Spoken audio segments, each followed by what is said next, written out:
नमस्कार, मैं छत्तीसगढ़ अखबार के यूट्यूब चैनल इंडिया आजकल के स्टूडियो से सुनील कुमार बोल रहा हूं।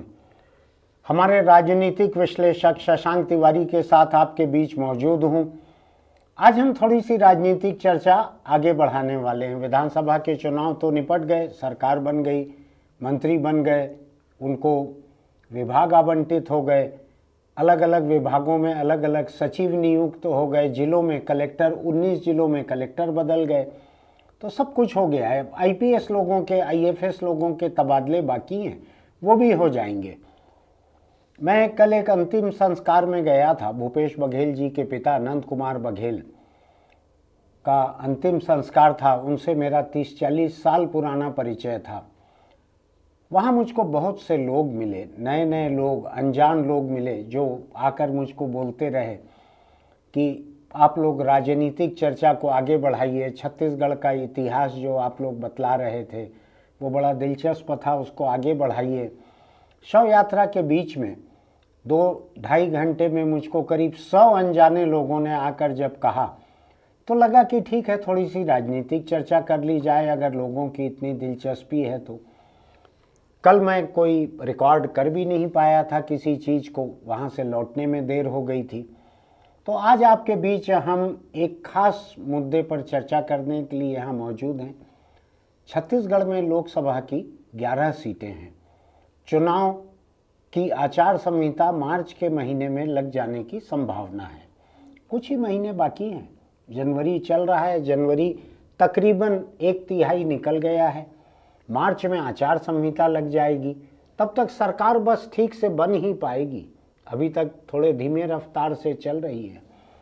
इन 11 सीटों को लेकर भाजपा के भीतर तो दिल्ली के स्तर पर अधिक तैयारी चल रही होगी, लेकिन छत्तीसगढ़ में छत्तीसगढ़ के स्तर पर एक सुगबुगाहट चल रही है कांग्रेस के भीतर। कांग्रेस के 11 उम्मीदवार लोकसभा के कौन से हो सकते हैं, कौन से होने चाहिए, इसके बारे में मैंने कुछ लोगों से बात की। कांग्रेस में थोड़ी सी निराशा है। विधानसभा के चुनाव में जितना बुरा हाल उसका सामने आया है, जिस बुरी तरह से वो हारी है, और वो 55 से लेकर 75 के बीच सीटों को पाने की उम्मीद कर रही थी, और उसका जो हाल हुआ है, उस हाल को अगर देखें तो ऐसा लगता है कि लोकसभा चुनाव में रामलला के आशीर्वाद के साथ बीजेपी बहुत बड़ी ताकत रहेगी, ऐसा लगता है। लेकिन कांग्रेस छत्तीसगढ़ में उसकी जड़ें हैं, कितने फल लगेंगे इस लोकसभा चुनाव में उसको देखना बाकी है।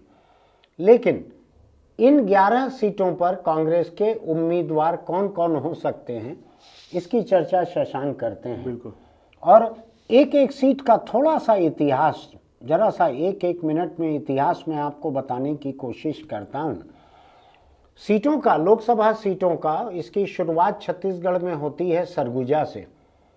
सरगुजा की सीट आदिवासी आरक्षित सीट है। 1 नंबर की सीट वही है छत्तीसगढ़ में लिस्ट में। मैं अगर उसका पुराना रिजल्ट देखूं तो यहाँ पर नंद कुमार साय 2004 में भाजपा के उम्मीदवार थे। वो 1,03,000 की लीड से सांसद बने थे जी। ये 2004 की बात हो गई, सरगुजा सीट की बात चल रही है। उसके 5 बरस बाद 2009 को अगर देखें तो 2009 में यहाँ पर भाजपा ने मुरारी लाल सिंह को टिकट दी थी। ऐसा ही था, बिल्कुल। मुरारी लाल सिंह को टिकट दी थी। वो 1,59,000 से ज़्यादा वोटों से जीते थे, तकरीबन 1,60,000। नंद कुमार साय की जो जीत थी उससे आधा लाख से और ज़्यादा बढ़ गई थी लीड 2009 में। 2014 को अगर देखें तो यहाँ पर भाजपा के कमल भान सिंह मराबी ये जीतकर सांसद बने जी। इनकी 1,47,000 की लीड थी, 1.5 लाख के आसपास लीड थी। 2019 जो पिछला लोकसभा चुनाव था, जिसके लोग अभी बने रहने चाहिए थे, इनको अगर देखें तो रेणुका सिंह यहाँ बीजेपी की कांग्रेस के खेल साय सिंह को हराकर सांसद बनी थी। रेणुका सिंह की लीड करीब 1,57,000, 1.5 लाख से थोड़ी ऊपर लीड थी उनकी।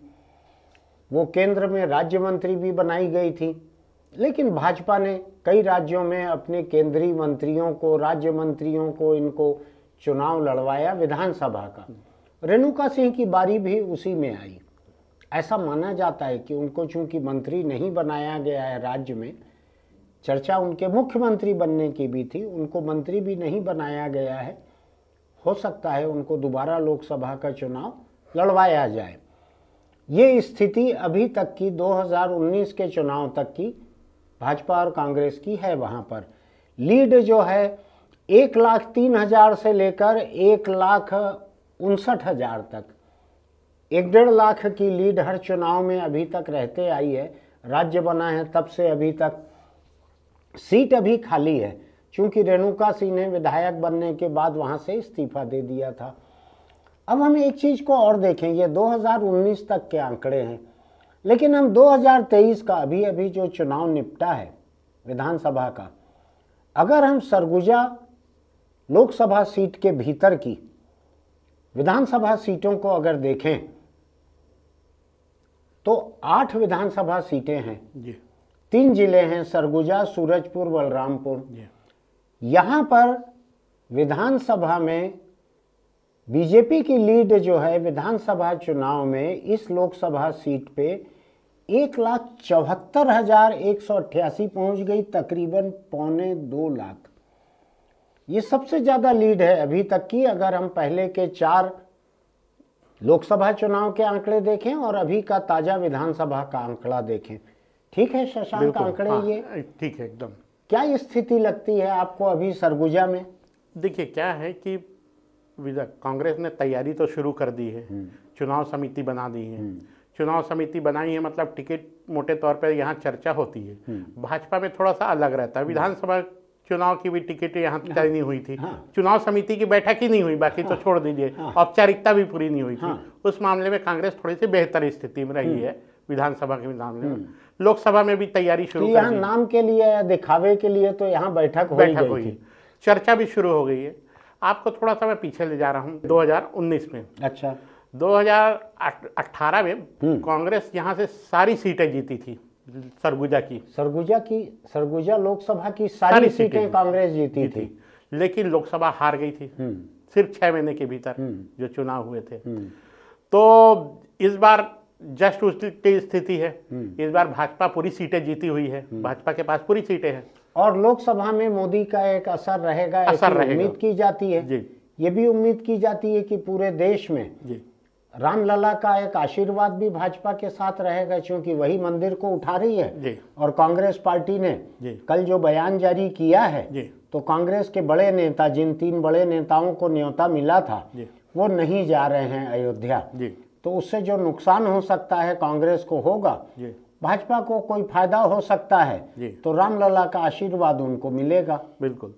और इसमें रोचक ये बात ये है कि कांग्रेस इस बार थोड़ी सी मेहनत करते दिख रही है। मेहनत करते ये सीरियस कैंडिडेट उतारे लोकसभा उम्मीदवार सोचने में आपस में चर्चा शुरू कर दी है कि आप कौन सा बेहतर हो सकता है, कौन सा बेहतर। निजी स्तर पर इन्होंने चर्चा शुरू कर दी है। अब प्रश्न ये उठता है कि कौन लड़ेंगे, कौन है, कुछ इस तरह की बात। सरगुजा मुझको ध्यान पड़ता है शशांक, यहाँ के सबसे बड़े नेता जो हैं टी.एस. सिंहदेव, लेकिन सीट आरक्षित है आदिवासी के लिए, तो टी.एस. सिंहदेव तो यहाँ से लड़ नहीं सकते। कैंडिडेट कोई ना कोई आदिवासी रहेंगे यहाँ से। किनके नाम यहाँ सुनाई पड़ते हैं कांग्रेस में? एक तो पहला नाम जो चर्चा में आए हैं वो है प्रेम साय सिंह जी का। अच्छा, विधानसभा की टिकट नहीं मिली थी हाँ, और वो जाना पहचाना नाम है हाँ। तो टिकट नहीं मिली तो थोड़ा बहुत सहानुभूति उनके प्रति होगी, ये मान रहे हैं।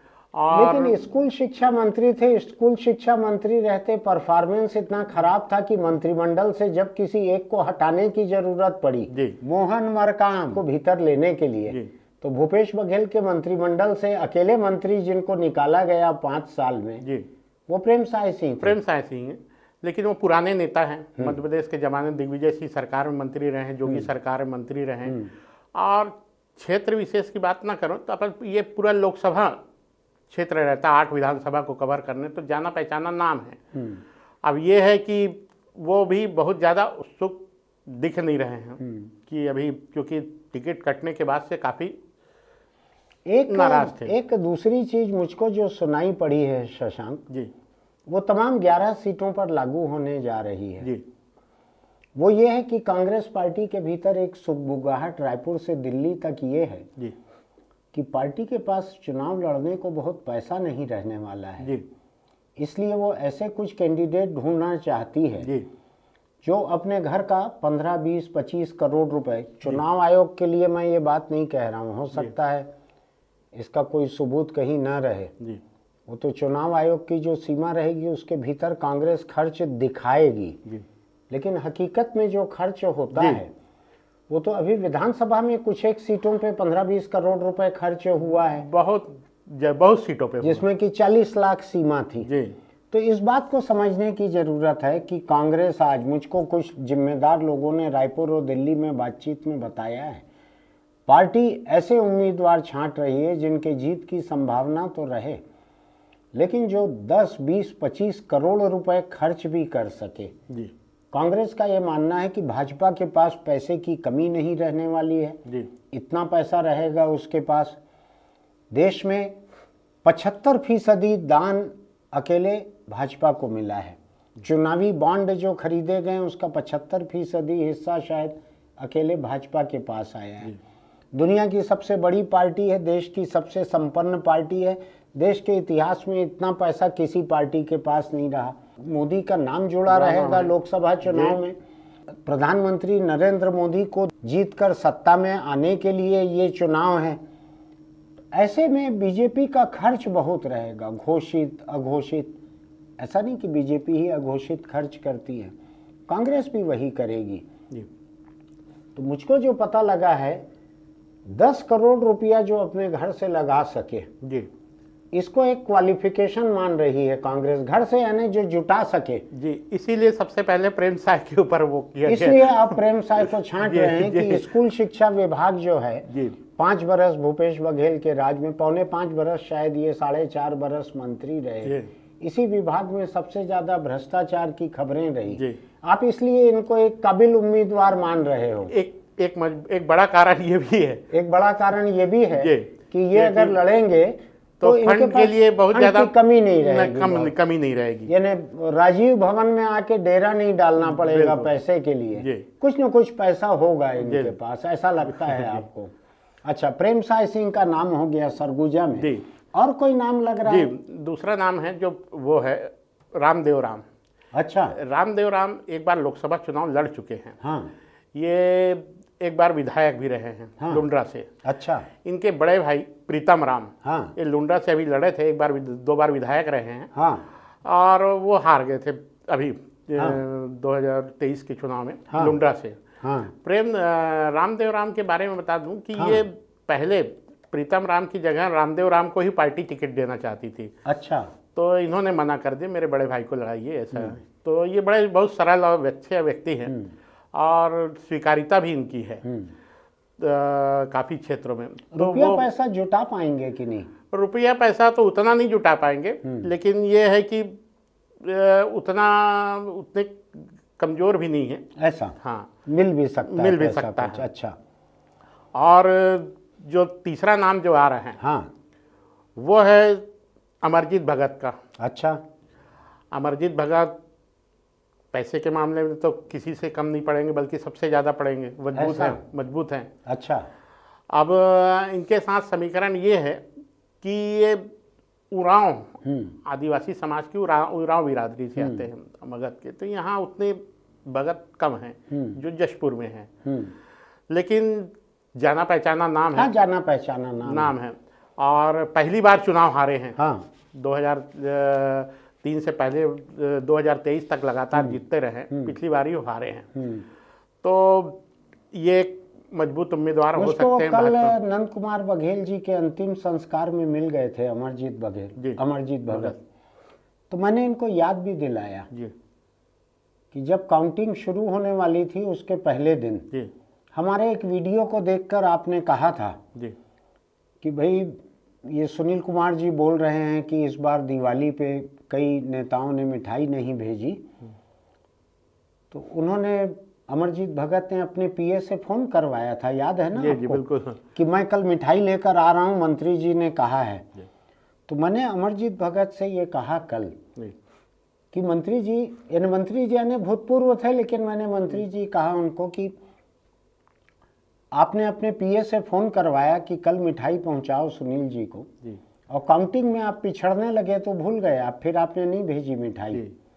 तो उन्होंने कहा है मुझको कल कि अभी भेजूंगा। तो अपनी थोड़ी सी हमदर्दी अमरजीत भगत के साथ रहना चाहिए, अगर मिठाई उनकी कल वल तक परसों तक आ जाए तो ये है। यहाँ से सरगुजा से कोई और नाम देखिए, शशांक, मुझको लग रहा है हर सीट पे हमको एक महिला उम्मीदवार के बारे में सोचना चाहिए, क्योंकि हो सकता है कांग्रेस एक से ज्यादा महिलाओं को टिकट दे। आखिर लोकसभा में जब 33% महिला आरक्षण पे कांग्रेस ने वोट डाला है, और प्रियंका गांधी जिस यूपी की इंचार्ज थी, वहां उसने लड़की हूं लड़ सकती हूं 40% टिकटें जो है लड़कियों को और महिलाओं को दी थी। तो यहाँ अगर आप 40% या 33% भी देखें छत्तीसगढ़ में, तो यहाँ उम्मीदवारी तो ज्यादा बनती है, 1 से 2 से बिल्कुल, शायद कम से कम 3 होने से ही 33% होगा। तो हम किसी न किसी महिला का नाम भी सोचें कि सरगुजा से कोई लड़की या महिला कोई हो सकती है। सरगुजा से बड़ा नाम है महिला कैंडिडेट में, वो है शशि सिंह का। अच्छा, शशि सिंह है तुलेश्वर सिंह, पूर्व मंत्री दिवंगत। हाँ, उनकी बेटी है, जोगी जी के समय मिनिस्टर थे। हाँ, और जिला पंचायत की सदस्य है। हाँ, ये प्रेमनगर से आती हैं। हाँ, अभी जो मौजूदा विधायक है भाजपा के भुवन सिंह मरावी, हाँ, दोनों पंचायत चुनाव में आपस में टकरा चुके थे। इन्होंने भुवन सिंह मरावी को चुनाव में हराया था। अच्छा, शशि सिंह। इसके अलावा ये राहुल गांधी के साथ कन्याकुमारी से कश्मीर तक पद यात्रा की है। शशि सिंह की है। मैं अभी उनकी एक फोटो देख रहा था, एक कोई छोटी बच्ची को गोद में लिए हुए दिख रही थी। उनका रूप रंग कद काठी जो है तुलेश्वर सिंह उनके पिता जैसा ही लग रहा था। ये पूरा पद यात्रा की राहुल गांधी के साथ। अच्छा, इसमें यह है कि हाईकमान की भी इच्छा थी, मतलब यहाँ से 5 लोग गए थे, उनमें 3 महिलाएं थी। एक आशिका कुजूर, शशि सिंह, और एक कांति बंजारे डोंगरगांव से आती है। अच्छा, तो ये शशि सिंह के लिए हाईकमान भी चाहता था कि इनको टिकट मिल जाए विधानसभा का। अच्छा, लेकिन वहाँ समस्या ये थी कि प्रेमनगर से खेलसांसी बड़े नाम थे। तो उनको टिकट नहीं मिल पाई। तो लोकसभा के लिए बड़े गंभीर नाम हैं, और मुझे लग रहा है लोकसभा में पार्टी के भीतर उतना विरोध होता भी नहीं जितना विधानसभा में होता है। अच्छा, क्षेत्र में ये युवा कांग्रेस से सक्रिय रही है, तो जान पहचान अच्छी पकड़ है। तो ये एक अच्छा नाम है कांग्रेस के भीतर, ऐसा बड़ा नाम समझा जा रहा है। स्वीकारिता भी अच्छी, मिलनसार होने के कारण। अच्छा यहाँ और कोई नाम आपको लगता है? इसके अलावा एक अनुसूचित जनजाति आयोग के अध्यक्ष रहे हैं, वो भानु प्रताप सिंह, ये एक बार विधायक भी रहे हैं। इनका भी नाम भी चर्चा में है। अच्छा, हाँ, तो ये 5-7 नाम जो है वो इनमें से किसी एक का हो सकता है। अपन अगली सीट पे चलें शशांक। 2 नंबर की सीट है रायगढ़। सरगुजा से लगी हुई है, और यहाँ पर फिर आदिवासी आरक्षित सीट है रायगढ़। रायगढ़ का इतिहास बड़ा दिलचस्प है, मैं आपको बतलाता हूँ। रायगढ़ का इतिहास ये है, आज छत्तीसगढ़ के जो मुख्यमंत्री हैं विष्णुदेव साय, ये 2004 का लोकसभा का चुनाव रायगढ़ से ही लड़े थे, और रायगढ़ से लड़के ये 74,000 पौन लाख वोटों से विष्णुदेव साय जीते थे, सांसद बने थे। ये 2004 का चुनाव, इनके मुकाबले कांग्रेस ने वहां खड़ा किया था राम पुकार सिंह को। राम पुकार सिंह अभी विधानसभा का चुनाव हार गए हैं, लेकिन वो 8 बार के विधायक थे। सबसे वरिष्ठ विधायक वही थे, राम पुकार सिंह। ये उस समय 2004 में इनको लोकसभा भी लड़वा दिया था। 2009 के चुनाव पे आते हैं। 2009 में कांग्रेस के हृदय राम राठिया ये थे उम्मीदवार। विष्णुदेव साय भाजपा के पिछले सांसद थे, वो फिर उम्मीदवार थे। 55,000 से ज़्यादा वोटों से विष्णुदेव साय फिर जीत गए थे यहाँ पर। थोड़ा सा लीड कम हुई थी, लेकिन 2009 में वो फिर सांसद बन गए थे। अब हम आते हैं 2014 का चुनाव, रायगढ़ का। 2014 के चुनाव में कांग्रेस से आरती सिंह उम्मीदवार थी और भाजपा से उनके मौजूदा सांसद विष्णुदेव साय थे कैंडिडेट, और भी बहुत सारे कैंडिडेट थे। लेकिन आरती सिंह और विष्णुदेव साय के बीच वोटों का जो फासला था 2,16,000 वोट से ज़्यादा था। इतनी लंबी लीड से विष्णुदेव साय लगातार तीसरा चुनाव रायगढ़ से जीते थे। ये राज्य बनने के बाद का कह रहा हूँ, पहले वाले हिसाब पे मैं नहीं जा रहा हूँ। इसके बाद 2019 में पार्टी ने यहाँ से गोमती साय को टिकट दी। ठीक है, ऐसा ही था, गोमती साय को टिकट दी। कांग्रेस से लालजीत राठिया थे कैंडिडेट। गोमती साय 66,000 वोटों से जीती। अभी गोमती साय को विधानसभा का चुनाव लड़वा दिया बीजेपी ने। वो कम वोटों से जीती हैं, बहुत कम वोट से, लेकिन उनके खिलाफ जो कैंडिडेट थे बहुत दिग्गज व्यक्ति थे, राम पुकार सिंह। हाँ, उनको हराना ही बड़ी बात थी। हाँ, लेकिन कम वोट से जीत के वो विधायक बन गई। 550 वोट से करीब से जीती हैं। और राम पुकार सिंह, मेरा ख्याल है अपने राजनीतिक जीवन का शायद ये आखिरी चुनाव उनका निकल गया। अब शायद उम्र उनकी इतनी हो जाएगी, अगला चुनाव वो लड़ना नहीं चाहे। तो इन्होंने एक किस्म से राम पुकार सिंह की बहुत लंबी पारी जो है उस पर ब्रेक लगा दिया गोमती साय ने। अब आप देखिए, ये विधानसभा का चुनाव जो है, ये विधानसभा के चुनाव में विष्णुदेव साय ये फिर विधायक बन के आए। पार्टी ने लड़ाया उनको, लोकसभा नहीं लड़ाया था। लगातार 3 चुनाव जीते थे लोकसभा का, लेकिन पार्टी ने 2019 का टिकट नहीं दिया था उनको। किस लिए नहीं दिया था आपको याद बतलाता हूं मैं जरा। विष्णुदेव साय जी से बात हुई थी मेरी, याद है आपको? यही है। कुछ महीने पहले वो हमारे अखबार के दफ्तर में आए थे। उस समय उनसे बात हुई तो उनसे ये पता लगा कि पार्टी ने जब 2019 के लोकसभा कैंडिडेट तय करने की कोशिश की तो पूछा लोगों से कि हम सोच रहे हैं सारे के सारे नए उम्मीदवार कर लें तो कैसा रहेगा।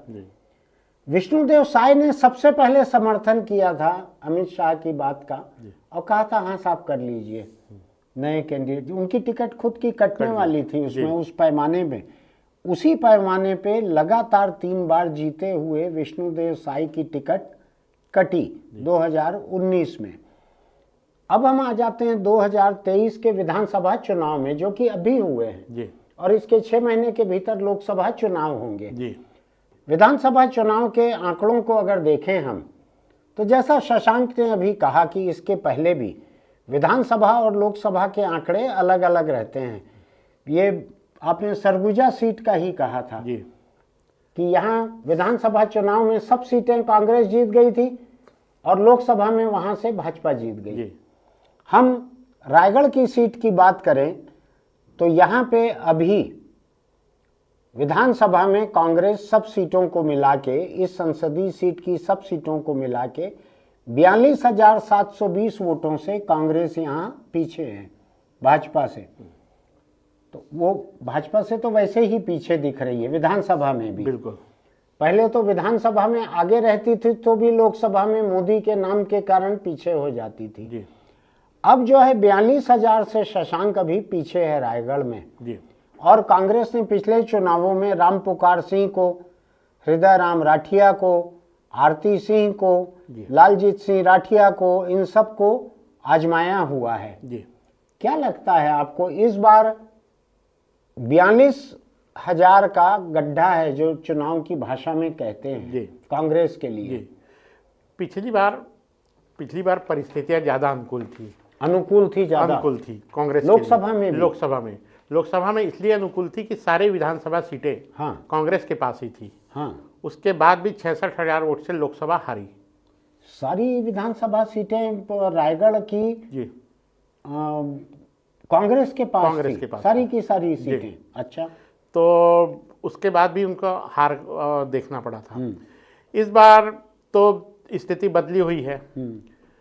और सबसे बड़ी चीज़ है जशपुर जिला भी इसी में आता है। जशपुर जहाँ मुख्यमंत्री का अपना विधानसभा है। हाँ। पुनकुरी से यहीं से आते हैं। हाँ। इसके अलावा डिप्टी जो दूसरे मजबूत मंत्री हैं ओपी चौधरी रायगढ़ से ही आते हैं। हाँ। शहर से ही 66,000 के मार्जिन से हाँ। जीते। हाँ। दूसरे लंबे वोट से। हाँ। तो कुल मिला के कांग्रेस के लिए इस बार ज़्यादा चुनौतीपूर्ण है। ज़्यादा चुनौती है। पिछली बार तो सरकार भी थी। इस बार तो सरकार नहीं है ये सब। और इस बार कांग्रेस अयोध्या जा भी नहीं रही। जहाँ भी नहीं रही। अच्छा, दावेदार कुछ पहले पिछली बार जो नाम चल रहे थे, पूर्व मुख्य एडिशनल चीफ सेक्रेटरी थे, अभी वित्त आयोग के अध्यक्ष रहे सरजी अस्मिन जी, उनका नाम भी था लोकसभा के लिए। इस बार भी उनका नाम चल रहा है, चर्चा में है। सज्जन आदमी है। उनकी साख भी अच्छी थी सरकार में रहते हुए भी। जी। कुनकुरी से विधानसभा चुनाव के दौरान विधानसभा टिकट के लिए उनका नाम चला भी था, लेकिन उन्होंने फिर से रिपीट कर दिया था मौजूदा विधायक को। इसके अलावा एक लेलुंगा से विधायक रहे हैं जिनकी टिकट काट दी थे, चक्रधर सिदार। हाँ, उनका नाम भी है अभी लोकसभा में। अच्छा, तो वो ये दोनों ही पार्टियां कई बार करती हैं कि विधानसभा में टिकट काट देती हैं लेकिन लोकसभा में दे देती हैं। जी, लोकसभा में अपन नांदगांव का एक उदाहरण है, महासमुंद का है। दोनों पार्टियों का अलग अलग जगहों पे रहता है जो भी उनके समीकरण रहते होंगे। जी। इसके अलावा आरती सिंह जो पहले एक बार लड़ चुकी है। आरती सिंह के बारे में आपको बता दूं, ये आरती सिंह है राम पुकार सिंह की बेटी। हाँ, यानी एक बार पिता एक बार पुत्री, दोनों उससे हारे हुए 10 साल के फासले में। जी। अच्छा। और आरती वहाँ पत्थल गांव में नगर पालिका नगरीय निकाय चुनाव जीत चुकी है, नगर अध्यक्ष रही हैं। हाँ। तो कांग्रेस में सक्रिय भी हैं, काफ़ी अच्छी सक्रिय है। इस बार तो पिता की जगह उनका ही लड़ाने की सोच रही थी पार्टी। क्योंकि उम्र ज़्यादा हो गई है, लेकिन जीत की संभावना पिता की ही ज़्यादा थी। ऐसा मान रहे थे। तो टिकट मिल गई पिताजी को ही। तो इनका नाम लोकसभा के लिए चल रहा है। आरती सिंह के लिए। इसके अलावा जयमाला सिंह। आज पूरे देश में जो राममय हो गया है माहौल, अयोध्या में रामलला की प्राण प्रतिष्ठा की वजह से पूरे देश में राम राम राम राम चल रहा है। जी। आप देख रहे हैं ना, अखबारों में एक एक पेज पूरा अयोध्या की खबरें छप रही हैं। जी। ऐसे में राम पुकार का नाम मुझको लगता है थोड़ा बहुत वोट ज़्यादा पाया रहता। अब आप बोल रहे हो उम्र ज़्यादा हो गई है, उनकी बेटी की बारी है। मुझको लगता है आरती सिंह वल्द राम पुकार सिंह, ऐसे में शायद राम के नाम का असर थोड़ा हो जाए। जी। ये एक जयमाला सिंह। हाँ। ये आपको याद होगा राज्यसभा सदस्य हुआ करते थे सुरेंद्र सिंह। हाँ। राज परिवार से हैं। उनकी बेटी हैं। अच्छा। और कांग्रेस में काफ़ी सक्रिय है। हाँ। और उनका नाम दावेदारों के रूप में प्रमुखता से लिया जा रहा है। अच्छा। इसके अलावा सारंगगढ़ राज परिवार से भी हैं पुष्पा देवी। अब वो एजेड हो गई है, लेकिन उनका नाम चर्चा में रहता है। मुझको कुछ लोगों से ये पता लगा है जी कि सारंगगढ़ राज परिवार में जी जो मेनका सिंह है, जी डॉक्टर मेनका सिंह जी, और उनके पति जो हैं डॉक्टर परिवेश मिश्रा जी, वो तो अनारक्षित तबके से आते हैं, सवर्ण तबके से जी, लेकिन मेनका सिंह जो हैं वो आरक्षित तबके से आती हैं जी। वो राजा एक वक्त जो कहलाते थे नरेश चंद्र जी, तो वो उनकी मुख्यमंत्री रहे हैं अविभाजित मध्य प्रदेश में। तो उनकी बेटी है मेनका सिंह और उनकी बेटी है कुलिशा जी। अब बात को समझिए, पिता जो हैं डॉक्टर परिवेश मिश्रा वो ब्राह्मण हैं, माँ जो है मेनका सिंह वो आदिवासी हैं।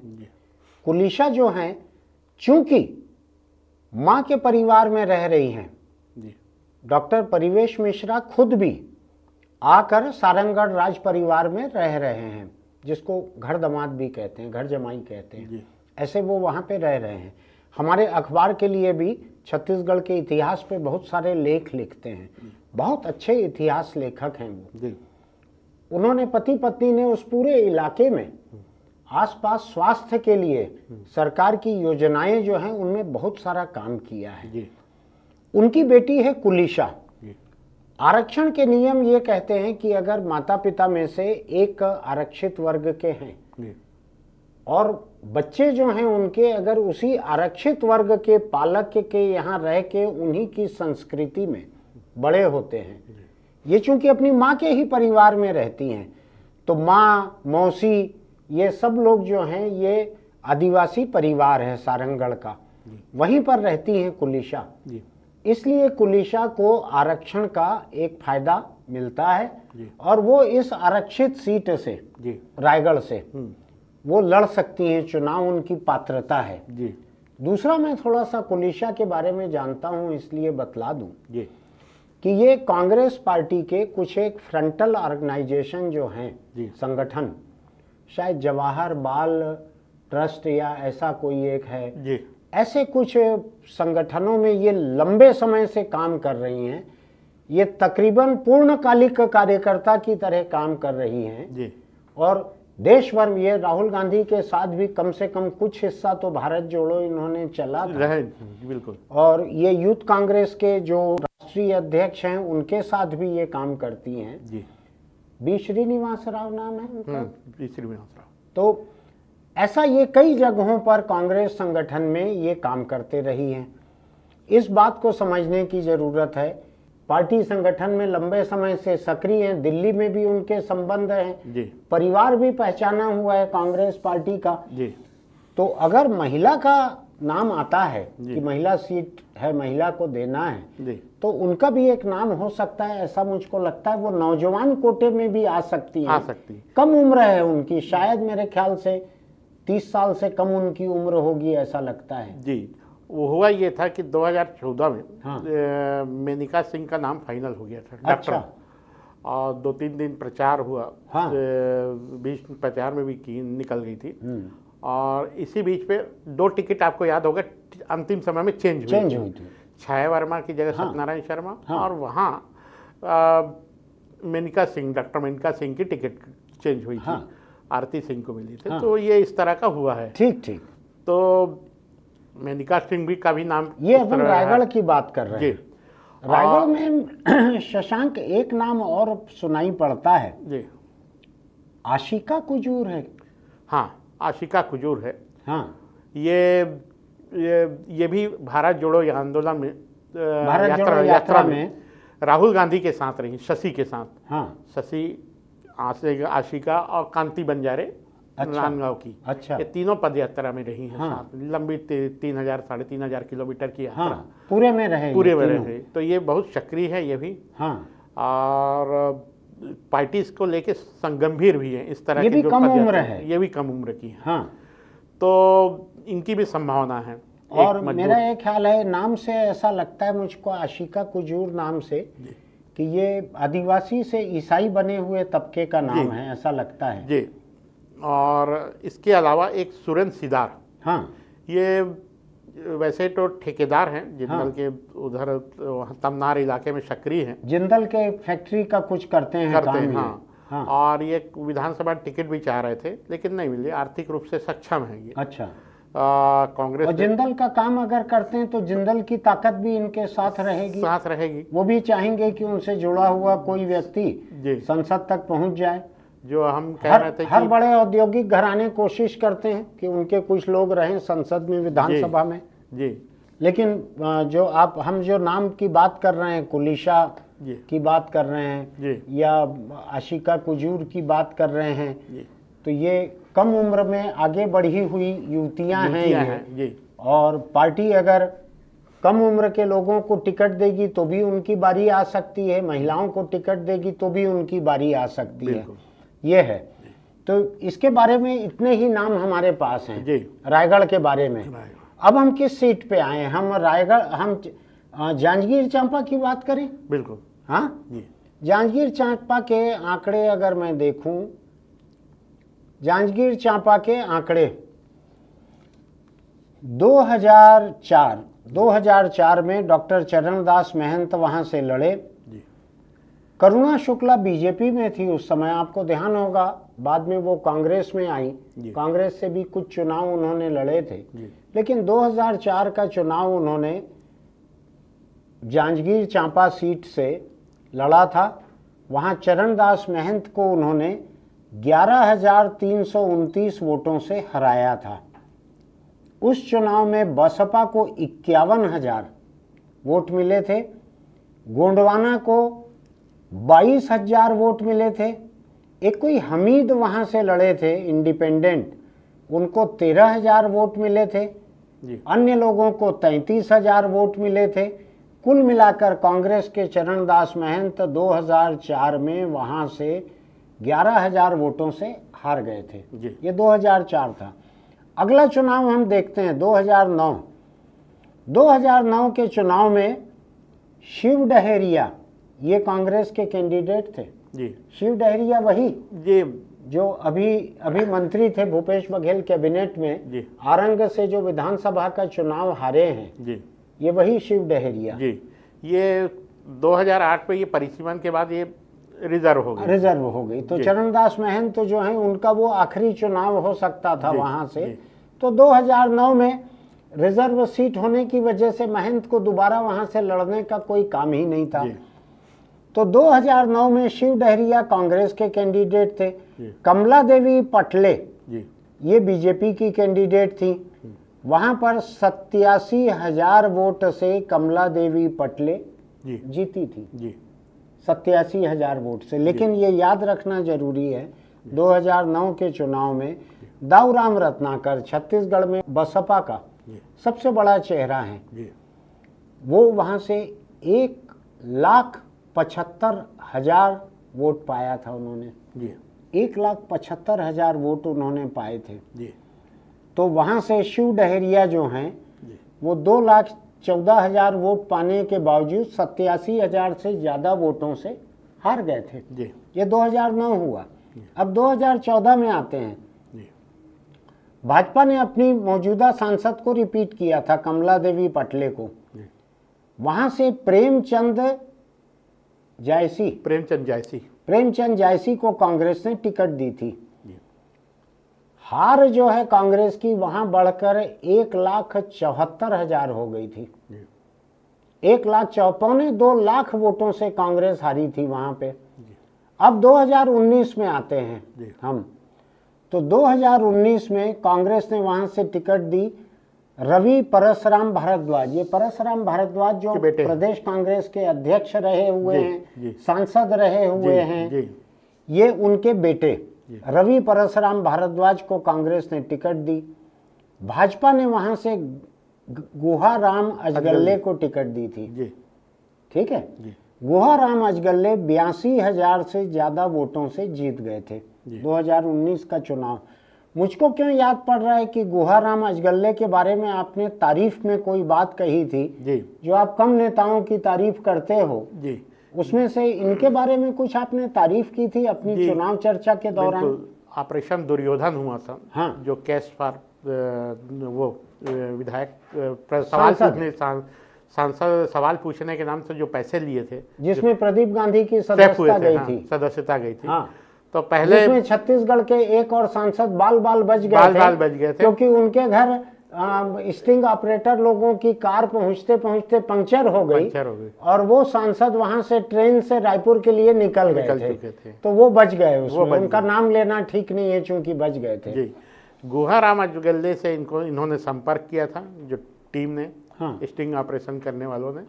इन्होंने ऐसा करने से साफ मना कर दिया था, उल्टे पांव लौटा दिया था गुहाराम। जहाँ पे दूसरे सांसद पैसा मांग रहे थे, महीना बांधने की बात कर रहे थे, 11 सांसद जिसमें फंसे थे, हाँ, सबकी सदस्यता खत्म हुई थी। सदस्यता खत्म हुई थी। अभी सुप्रीम कोर्ट में मामला गया है कि सदस्यता खत्म करना काफी नहीं है, इनके ऊपर मुकदमा भी चलना चाहिए, आपराधिक मुकदमा। ये अभी चल रहा है, ये भी चल ही रहा है, सुप्रीम कोर्ट में खत्म नहीं हुआ है। तो यहाँ से गुहाराम अजगल्ले सांसद बने 2019 में। ठीक है। कमला देवी पटले 2 बार वहां से सांसद रही।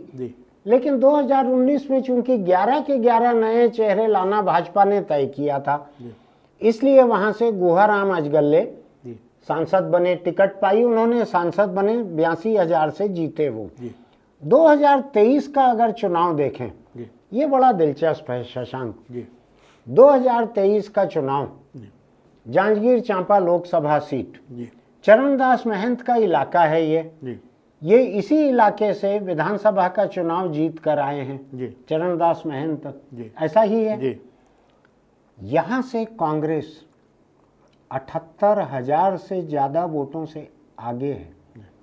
इस लोकसभा सीट में कांग्रेस 78,000 से ज्यादा वोटों से आगे है आगे और शायद ये अकेली ऐसी लोकसभा सीट है या जिसमें भाजपा के पास जी एक भी विधायक नहीं है, एक भी बार विधायक एक भी। जी और ये अकेली ऐसी संसदीय सीट है जिससे भाजपा चाह के भी किसी को मंत्री नहीं बना सकी। जी जो तय किया था विष्णुदेव साय मंत्रिमंडल के लिए जी कि हर लोकसभा सीट से एक को लेने की कोशिश की जाए, जी तो चाह के भी जांजगीर चांपा से किसी को मंत्री नहीं बना सकते। जी चरणदास महंत के प्रभाव का इलाका कहा जाता है जी। ये, ऐसा ही है। बिल्कुल। ये जांजगीर चांपा के बारे में आपको बता दूं, हाँ जांजगीर चांपा में महंत जी राज्य बनने से पहले 1974 के बाद से हाँ महंत जी ही ऐसे थे जो रिपीट हुए थे, 2 बार लगातार अच्छा। विधायक सांसद बने थे। अच्छा नहीं तो एक के बाद दूसरी बार दूसरों को मौका नहीं मिलता रहता है, मिला था अच्छा। इस तरह। बाद में 2009 में कमला पाटले की वो हाँ। आई, लेकिन ज़्यादातर ये चेंजेस चाहते हैं इस क्षेत्र में, ये बात आई है। अच्छा, ये इलाका बसपा का अच्छा खासा वोल्ड है अच्छा खासा होल्ड है। और फिर भी 2.25 लाख तक वोट मिलते रहे हैं यहाँ। और इस बार स्थिति आप ये देखेंगे कि जहाँ 100% कांग्रेस की सीटें रही है, हाँ। वहाँ भी भाजपा सीट जीती है। हाँ इसलिए एकदम से ये कह दिया जाए कि ये पूरी तरह कांग्रेस के खाते में चले लेकिन जाएगी, फिर नहीं, लेकिन कांग्रेस की संभावनाएं दूसरी सीटों के मुकाबले थोड़ी ज़्यादा बेहतर हो है, सकती ज़्यादा बेहतर है। इसके अलावा भाजपा यहाँ इसको लेके काफ़ी चिंतित भी है कि एक भी सीट नहीं जीत पाए। हाँ अभी चिंतन इनका वो बैठक चल रही थी, एक हाँ। गुट की बैठक थी। सबसे बड़ी चिंता यही थी। है कि एक भी सीट नहीं जीत पाए हाँ। हम इसको लेके। हाँ। तो इसके लिए अलग से रणनीति बन रही है, बनी है हाँ कि कैसे क्या करना है, किस तरह वोट निकालना है, कैसे अलग अलग जिम्मेदारी देना है, ये सब हुए हैं। हाँ, यानी भाजपा सबसे ज्यादा मेहनत करने यही वाली कर है। रही है, करते दिख रही है अभी तक। अब मुझको ये पता लगा है जी कि जिन वजहों से जी इन 5 सालों में बार बार शिव डहरिया का नाम खबरों में आता था, जी कहीं अपने विधानसभा क्षेत्र आरंग में किसी प्लाटिंग को लेकर, जी कहीं किसी को लेकर। जी अभी आया था उनका कि मंत्री बंगला खाली करते हुए जी कई तरह की सामान वहां से चले गए। जी उनका कहना है वो नहीं ले गए, वो केवल अपने सामान लाए थे। जी लेकिन एक अप्रिय चर्चा है, जी किसी और मंत्री को लेकर ऐसी चर्चा नहीं हुई थी जी कि उनका सामान गायब मिला है। ऐसे में मुझको ये पता लगा है कि शिव डहरिया को कहा जा रहा है जी कि तुम यहाँ से लोकसभा का चुनाव लड़ लो, खाली घर बैठे रहोगे भूतपूर्व विधायक बन के, जी उससे अच्छा है जी ये सीट कांग्रेस की सबसे अच्छी सीट है। जी यहाँ हर विधानसभा क्षेत्र में कांग्रेस जीती है, जी तुम नगरीय शासन के मंत्री रहे हो, जी रुपया पैसा भी तुम्हारे पास है, जी तुम यहाँ से चुनाव लड़ लो। मुझको पता लगा है कि शिव डहरिया को पार्टी के कुछ नेता कम से कम धकेल रहे हैं कि तुम यहाँ से चुनाव लड़ लो। क्या लगता है आपको? देखिए, आप जो कह रहे हैं वो 100% सही है। वो खुद भी जो अपनी पत्नी को वहाँ सक्रिय कर चुके थे पहले से। शकुन डहरिया उनकी पत्नी का नाम है। वो खुद ये ना लड़े तो विधानसभा में ही हाँ। मतलब लोकसभा के हिसाब से वो तैयारी करवा रहे थे। अच्छा, हाँ, जो मेरी जानकारी है। यानी अगर वो यहाँ जीत गए रहते, विधायक बन गए रहते, जो तो पत्नी के लिए लोकसभा की कोशिश करते। जी। अच्छा, और पत्नी भी वहाँ काफ़ी सक्रिय रही है, काफ़ी घूम फिर चुकी है। शकुन डहरिया नाम है उनका। और खुद शिव डहरिया का नाम तो चर्चा में है ही, एक बार चुनाव लड़ चुके हैं। एक बार लड़ चुके हैं। और जब वो लड़े हैं, मैं देख रहा हूँ यहाँ पे 2,14,000 वोट पाए थे उन्होंने जी। 29% वोट उनको मिले थे वहां से। जी। हाँ तो ये उनके लिए आसान भी है हाँ कि परिवार वो ना लड़े तो पत्नी को लड़ा सकें। हाँ और इसके अलावा हाँ, रवि भारद्वाज का नाम फिर से चर्चा में है। फिर से चर्चा में है, जो क्योंकि एक बार हार भी चुके हैं। सारंगढ़ सीट से उनके पिताजी 6 बार विधायक रह चुके हैं, हाँ, प्रदेश कांग्रेस के अध्यक्ष रहे और मेरे ये ख्याल से संसद में भी थे वो। हाँ हाँ 6 बार सांसद रहे। हाँ, अच्छा, मुझको लगा विधायक नहीं, निकल गया 6 बार आपके मुंह से, सांसद रहे। सांसद। हाँ और प्रदेश कांग्रेस के अविभाजित मध्य प्रदेश में हाँ, प्रदेश याद है अध्यक्ष मुझको। थे। हाँ हाँ तो रवि जाना पहचाना नाम है और काफ़ी सक्रिय भी रहे हैं। हाँ और इसके अलावा पद्मा मनहर, हाँ ये एक बार विधायक रही, सारंगढ़ से रही है, हाँ, उनका नाम भी चर्चा में है। अच्छा, तो तो ये जांजगीर चांपा का हुआ, जी जो कि शेड्यूल्ड कास्ट, हाँ अनुसूचित जाति के लिए आरक्षित है। जी एससी आरक्षित सीट है, संसदीय सीट जी जांजगीर चांपा। जी ये इसकी ये स्थिति है। जी। और कोई नाम यहाँ पे कांग्रेस के अभी बड़े अभी नाम मोटे तौर ऐसे पे नहीं बड़े दिख नाम रहे। अभी चर्चा में नहीं आपने है। जो गिनाए हैं इसमें महिलाओं के भी नाम आ गए हैं, पुरुषों के भी नाम आ गए हैं। जी शिव डहरिया अगर खुद नहीं भी लड़ना चाहते हैं तो पत्नी है, पत्नी है। वो तैयारी कर रहे थे उनके लिए, जी वो लड़ सकती जी। हैं। और कांग्रेस का एक अघोषित पैमाना जो रहेगा, जो कागज में कहीं नहीं आएगा जी कि चुनाव लड़ने की क्षमता कितनी रहेगी, जी तो उसमें भी हो सकता है ये पूरे उतरते हों, खरे उतरते हों। जी जी ऐसा ही है। बिल्कुल। अभी मंत्री बंगले से अपना निजी सामान बहुत सारा ले गए हैं ये, कई एसी, कई टीवी, ऐसे बहुत सारे सामान लेके गए हैं। तो ये यहाँ का है। कुल मिलाकर जांजगीर चांपा एससी आरक्षित सीट है।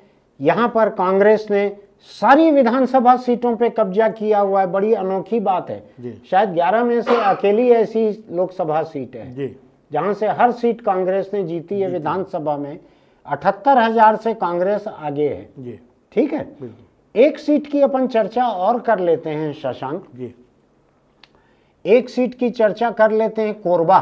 जी कोरबा भी बड़ी दिलचस्प सीट है। जी कोरबा सीट डिलिमिटेशन के बाद में ये बनी है 2009 में, जी इसलिए 2004 का यहाँ का कोई चुनावी इतिहास नहीं है। जी ठीक है। बिल्कुल। इधर जांजगीर चांपा आरक्षित हुई, जी इधर कोरबा नई सीट बनी जी 2009 में। जी ठीक है। जी सारंगढ़ लोकसभा हुआ करती थी, वो खत्म हुई, वो खत्म हुई, वो विलोपित हो गई। जी अब हम आ जाते हैं 2009 का कोरबा लोकसभा सीट का चुनाव। कोरबा में यहीं से शुरू हुआ है चुनाव 2009 से। चरणदास महंत लड़े थे, 3,14,000 वोट उनको मिले थे। करुणा शुक्ला, अब आप देखिए, करुणा शुक्ला अभी तक 2009 तक भाजपा में थी। जी ये पिछले चुनाव में भी वहां महंत जी के सामने थी। जी ऐसा ही था। बिल्कुल। दोनों ने सीट बदल ली, जी दोनों कोरबा आ गए जी क्योंकि वो आरक्षित हो गई जांजगीर चांपा। ठीक है। यहां पर करुणा शुक्ला को 2,93,000 वोट मिले। हीरा सिंह मरकाम उस समय जिंदा थे, जी गोंडवाना गणतंत्र पार्टी के, जी उनको 32,000 वोट मिले थे। बसपा को 17,000 मिले थे।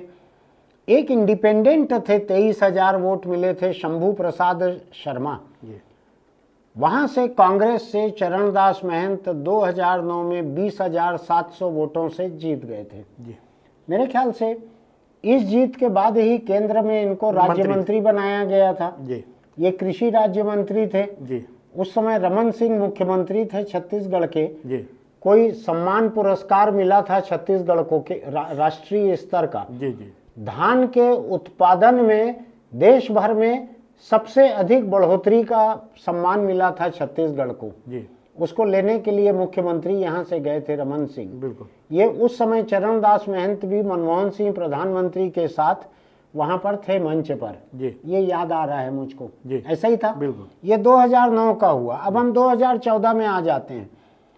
2014 में कांग्रेस के चरणदास महंत को 434 मिले वोट। भाजपा के बंसीलाल महतो को 439 मिले। 4,265 वोट से महंत चुनाव हार गए। हीरा सिंह मरकाम को 52,000 वोट मिले थे। एक इंडिपेंडेंट को 18,000, आम आदमी पार्टी को 14,000 और चरणदास महंत 4,265 वोटों से हार गए थे। जी ये 2014 का कोरबा का चुनाव था। 2019 में आते हैं। जी 2019 के पहले पहले चरणदास महंत विधानसभा में चुन लिए गए थे छत्तीसगढ़ में, जी। 2015 में ही, बिल्कुल शक्ति सीट से। शक्ति सीट से। लोकसभा में उनकी पत्नी डॉक्टर ज्योत्सना चरणदास महंत को टिकट दी गई। वहाँ से भाजपा उम्मीदवार का नाम ज्योति नंद दुबे, जी यही नाम था। जी भाजपा उम्मीदवार से ज्योत्सना महंत 26,700 वोटों से जीती थी, जी ये सांसद बनी थी। जी मैं थोड़ा सा 2019 में डॉक्टर ज्योत्सना महंत की जीत का एक महत्व आपको बतलाता हूँ। जिन 3 राज्यों में कांग्रेस पार्टी जीती थी, जी छत्तीसगढ़, मध्य प्रदेश और राजस्थान, जी इन 3 राज्यों में कांग्रेस के कुल 3 कैंडिडेट जीते थे। जी एक मध्य प्रदेश में कमलनाथ के बेटे नकुलनाथ, नकुलनाथ।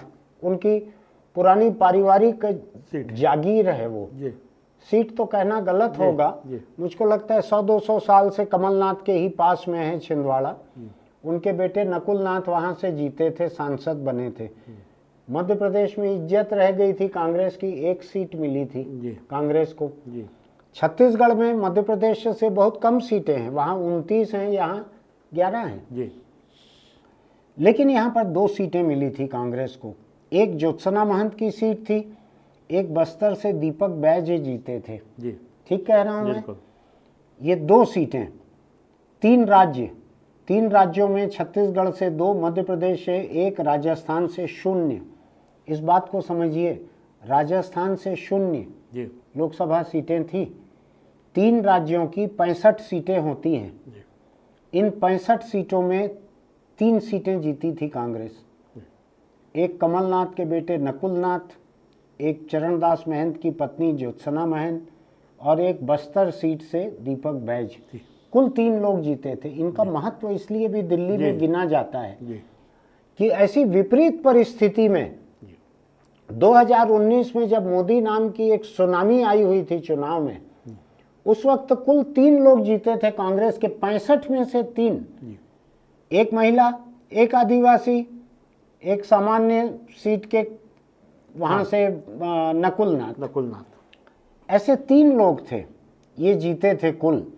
तो ज्योत्सना महंत का महत्व ये है। क्या लगता है आपको, ज्योत्सना महंत अगर लड़ना चाहेंगी तो उनकी टिकट बदलने का तो कोई आसार दिखता नहीं मुझको। कोई आसार दिखता नहीं, कोई तर्क नहीं है। कोई तर्क नहीं है। क्यों उनको न देगी पार्टी टिकट, जी जो 65 में से अकेली महिला जीत के आई थी? जी तो कोई वजह नहीं लगती, कोई वजह नहीं लगती कि उनकी टिकट बदली जाए। दूसरा, मैंने चरणदास महंत से पूछा था जी कि क्या आप विधानसभा के नेता प्रतिपक्ष रहने के बजाय क्या आप केंद्र की राजनीति में जाने के लिए जी आप यहाँ से चुनाव लड़ना चाहेंगे कोरबा से? जी तो उन्होंने मुझको कहा कि मेरी पत्नी ने मेहनत करके वो सीट जीती हुई है, उनकी टिकट काटने के लिए मैं कैसे कह सकता हूँ? जब विपरीत परिस्थिति थी पूरी की पूरी, तब उन्होंने सीट जीती है। जी तो आज मेरा और किसी का क्या हक बनता है उनकी टिकट काटने का? तो उन्होंने साफ मना कर दिया जी कि कोरबा की सीट का मैं थोड़ी तय करता हूँ, जी जो वहाँ से सांसद हैं जी वो लड़ना चाहेंगी वो लड़ेंगी। जी तो मुझको लगता है कि कैंडिडेट वहाँ से ज्योत्सना महंत के अलावा जी अधिक नामों पे विचार पार्टी नहीं करेगी, क्योंकि इतनी विपरीत परिस्थिति में जो जीत के आई हैं, जी क्यों चेंज करना चाहेगी? और दूसरा ये है कि चरणदास महंत बड़े विपरीत चुनाव में जी अभी विधानसभा जीते हैं, जी जिस वक्त बड़े बड़े कौन लोग हारे हैं याद है ना आपको, हम लोगों ने चर्चा की थी। शुरुआत करें अगर टी.एस. सिंहदेव, इसी कोरबा से जय सिंह अग्रवाल, जी इधर ताम्रध्वज साहू, जी रविंद्र चौबे, जी मोहम्मद अकबर, अरुण वोरा, जी मोहन मरकाम, दीपक बैज, जी चारों तरफ बड़े बड़े लोग हार गए, जी मंत्री ढेर सारे हार गए। ऐसे में भी चरणदास महंत उन गिने चुने लोगों में से हैं जो विधानसभा का चुनाव जीत गए। अपने पूरे के पूरे जांजगीर चांपा लोकसभा से उन्होंने जितवाया लोगों को संसदीय सीट से। तो इसलिए उनकी जीत का वजन जो है वो भी ज्योत्सना महंत के काम आएगा। और मुझको नहीं लगता है कि ज्योत्सना महंत की सीट पे किसी और नाम पे कोई विचार होगा। जी विपरीत परिस्थितियों में जीती हुई हैं। जी और अभी के अगर 2023 के चुनाव को हम देखें तो विधानसभा का चुनाव जो है इसमें कांग्रेस का वहां पे 60,995 करीब 61,000 का गड्ढा है जी कांग्रेस का। जी तो ये कई जगहों पे है जी और कई जगहों पे जहां मान लीजिए कांग्रेस जैसे जांजगीर चांपा में आगे भी है, जी वहां भी हार सकती है लोकसभा में। बिल्कुल। तो इस बात को समझने की जरूरत है कि कोरबा की सीट जो है इस पे मौजूदा कांग्रेस सांसद ज्योत्सना महंत, शायद उन्हीं का नाम रहेगा तब तक जब तक कि वो खुद न लड़ना न चाहें, बिल्कुल तब तक उन्हीं का नाम रहेगा। ऐसा ही है। बिल्कुल। और एक महिला चेहरा भी है, महिला उम्मीदवार भी है। पार्टी को अगर महिलाओं को आरक्षण देना है तो भी उनका नाम हर हिसाब से माकूल बैठता है, बिल्कुल। ओबीसी तबके की है। जी तो ये लगता है आपको कि यहाँ कोई ज्यादा नामों पे कोई चर्चा की गुंजाइश नहीं है। नहीं हो हालांकि हमको कोई परहेज नहीं है, लेकिन कोई नाम का आसार भी नहीं दिख नहीं रहा है। दिख रहा है। मुझको ये पता लगा है जयसिंह अग्रवाल को ये सीट ऑफर की गई थी कि चुनाव लड़ लो यहाँ से। जी पता है क्या कहना था उनका? जी मैं बिल्कुल नहीं लड़ूंगा। जी किसी ने मुझको ये भी कहा था कि भाजपा ने भी ऑफर की है लोकसभा सीट जयसिंह को लड़ने के लिए।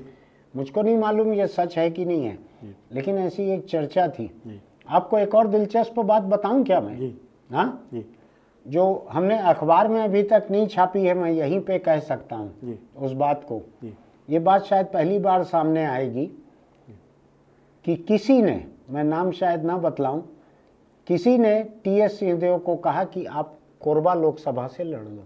जी। उनके पास रुपया पैसा भी है। कोरबा के अलावा बिलासपुर का भी उनके हाँ, लिए नहीं, जी, अभी जी, बिलासपुर जी, पे मैं इसलिए नहीं जा रहा हूँ कि हम बिलासपुर में आएंगे अभी, जी जी लेकिन कोरबा की चूंकि चर्चा कर रहे हैं, जी उनको कहा गया कि आप कोरबा से लड़ लीजिए जी चुनाव। उन्होंने मना कर दिया कि मैं बिल्कुल नहीं लड़ूंगा। जी जयसिंह ने मना कर दिया नहीं लड़ूंगा, टीएस सिंहदेव ने मना कर दिया नहीं लड़ूंगा।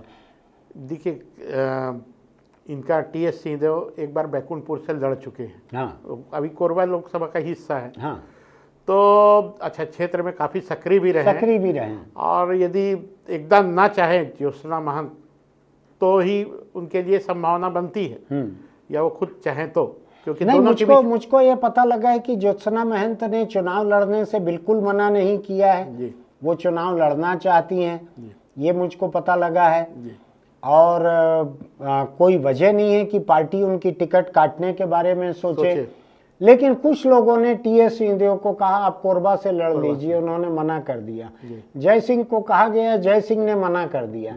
जयसिंह के बारे में ये पता लगा कि जयसिंह को भाजपा के किसी ने भी कहा कि आप कोरबा से लड़ लो बीजेपी के टिकट पे, तो भी उन्होंने मना कर दिया है।